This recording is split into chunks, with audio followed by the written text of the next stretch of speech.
Après 3 ans de chantier, le Kraken a repris la mer en juin 2025 pour rejoindre la conférence des Nations Unies pour l'océan à Nice. Il a porté la voie de l'océan jusqu'à la promenade des Anglais, défilant lors de la parade des voiliers de l'UNOC et allant à la rencontre des nombreux visiteurs de passage.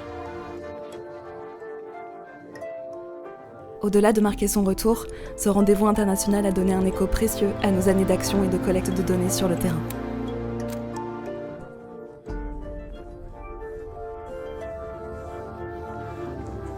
Faire de la protection de l'océan un sujet central de cette année de la mer a guidé toutes nos actions.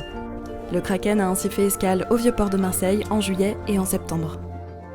Il a attiré à son bord plus de 2000 personnes venues le découvrir pendant plus de 200 visites. C'est également lors de ces escales que ces voiles sont devenues un écran géant pour une projection inédite. Un moment suspendu à la tombée de la nuit qui a permis de questionner, d'interpeller et d'ouvrir le dialogue autour d'une question simple: comment en finir avec le plastique ?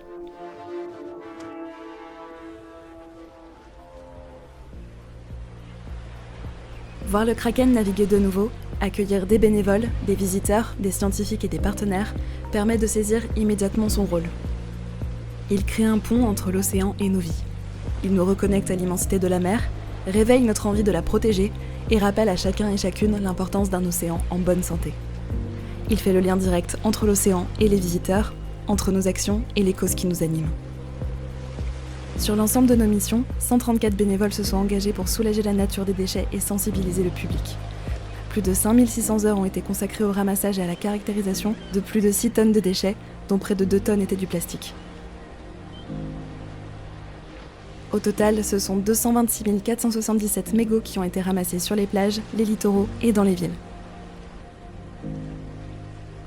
Avec détermination, les bénévoles ont aussi sensibilisé le plus grand nombre pour couper le robinet à la source. En 2025, plus de 7000 personnes ont été touchées par nos actions sur le terrain. Cette année encore, nous avons lutté et mobilisé pour la protection de l'océan en documentant l'état de la pollution et en inspirant le plus grand nombre à tendre vers la sobriété.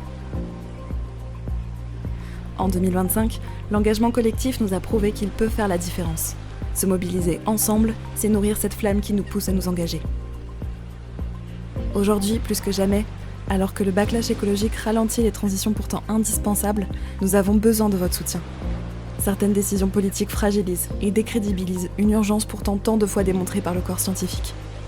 Accepter cette situation serait laisser glisser le monde vers un fatalisme auquel nous refusons de nous résoudre.